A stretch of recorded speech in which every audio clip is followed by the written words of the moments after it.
Bonjour. Alors, parlons langage. Parlons langage. C'est pas pléonasme, ou ça? Bon,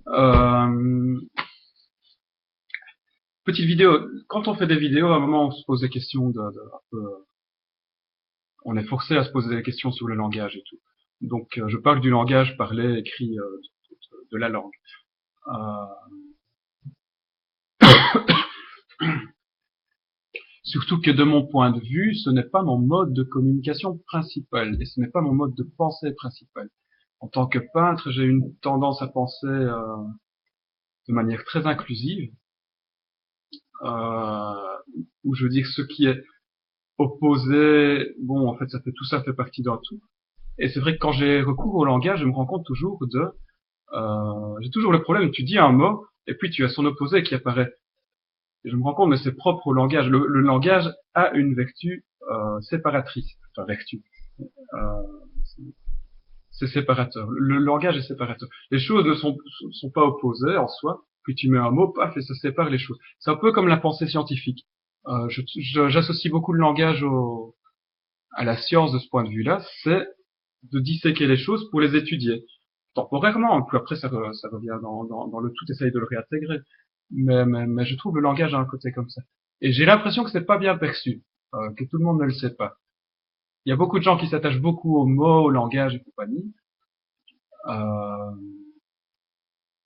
enfin, pour moi, ça me paraît assez futile, bien qu'il y ait des choses intéressantes là-dedans. Je dis que le langage, quand tu regardes, ça sépare. Tu prends un groupe de personnes, tu mets un mot, paf, tu crées une guerre des sexes, paf. Tu sépares les gens, hop, amis ennemis, si tu veux. Tu changes de mot, paf, guerre de religion, paf. Tu changes de mot, paf, conflit des générations, paf. T'as des gens qui étaient ensemble au mot précédent et puis qui deviennent opposés après. Je veux dire, il y a le langage a ce côté systématique et de dire, ça devient même parfois très dur de venir vouloir mettre une subtilité alors que le langage permet la subtilité. Il est toujours compris en binaire noir-blanc. Même si tu veux apporter à ce truc, par exemple ce film qui est absolument vénéré par tout le monde, tu veux dire oui mais il y a quand même ce petit truc, je trouve, qui me dérange ou là c'est pas assez abouti. Si tu veux remettre, alors tu te passes tout de suite pour quelqu'un qui déteste ce film, qui veut le démolir et qui veut critiquer. Alors que tu trouves ce film très bon, mais que tu mets juste un petit bémol. Euh, y a, même quand tu veux avec le langage être subtil, les gens ne le comprennent pas de manière subtile. Euh, on, on dit quelque chose, paf, on enfin, c'est assez binaire le langage. Quand tu penses, c'est assez basique. Euh, et pourquoi est-ce qu'on utilise ce putain de système en fait? Ça, j'aimerais bien savoir. Il y a des trucs intéressants quand même en même temps, euh, en oubliant le fait parce que le côté le langage, c'est pour se faire comprendre. Moi, j'ai complètement oublié ce truc-là.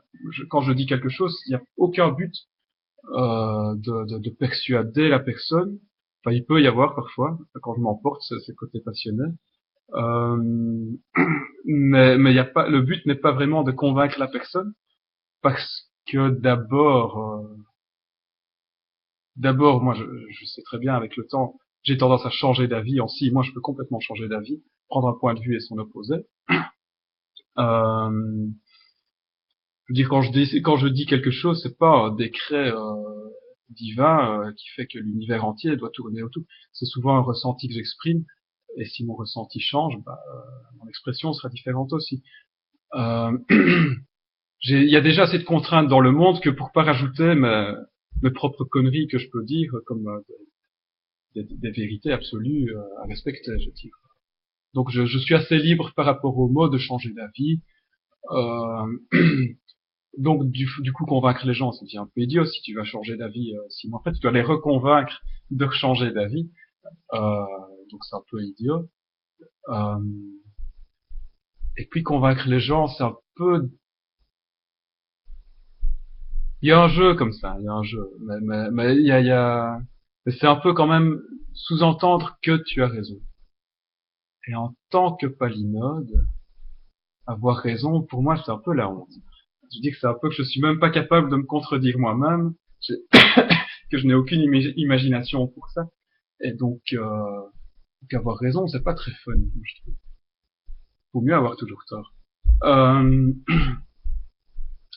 Maintenant, euh, il y a quand même des choses qu'on peut remarquer. On ne se comprend pas. On parle, on ne se comprend pas. Mais par contre, le fait des conflits, des rebondis de nos impressions chacun sur les mots qu'on utilise et qu'on entend, ça permet, donc l'interaction permet quand même de créer euh, des possibilités qu'on n'aurait pas pu créer tout seul, qu'on n'aurait pas pu pondre tout seul. Donc il y a quand même quelque chose de très riche, moi je trouve, là-dedans. C'est un peu pour ça que je fais des vidéos aussi. Et aussi le côté très structurant du langage, que j'associe plus à un mode scientifique en fait. Donc le langage permet moi de structurer de mes idées, de mettre plus ou moins de manière fixe des liens entre certains mots, certains concepts, et de les taper dans une vidéo, et puis voilà, hop, ça libère un peu. Mais comme je dis, je ne m'enferme pas là-dedans, donc c'est pas très grave.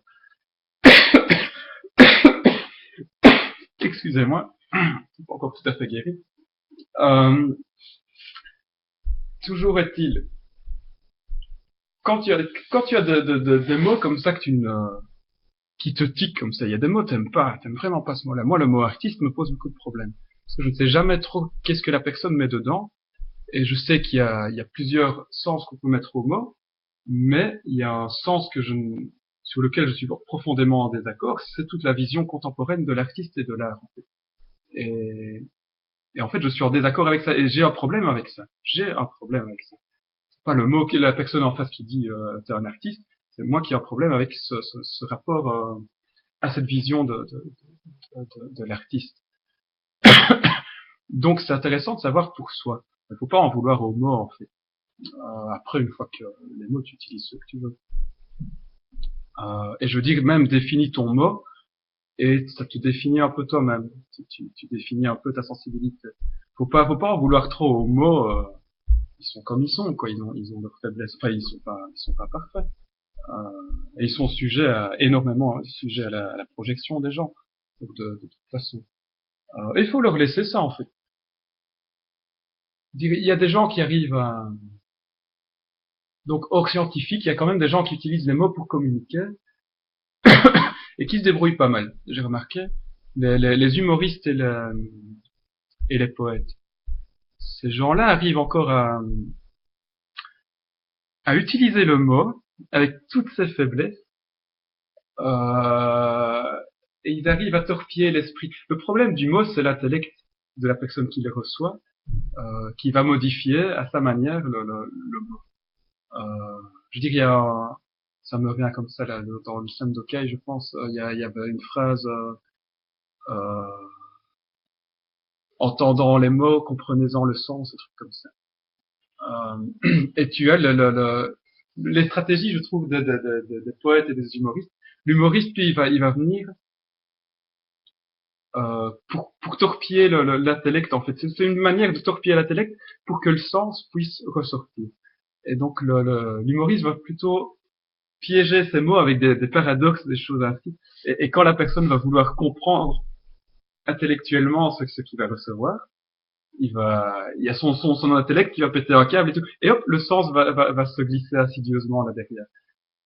Parce que l'intellect ne sera plus là pour mettre des grilles et tout surveiller. Il y en a qui sont très bons là-dedans. Je trouve l'humour est un jeu de paradoxe et de tourpiège. Le poète est plus subtil, est plus diffus. Lui, il fait comme si rien n'était, il balance des mots, l'intellect peut analyser les mots et tout, il n'y a aucun problème. Mais tout le sens que le poète met, il est caché entre les mots, entre les lignes et tout, et c'est tout ça qui passe.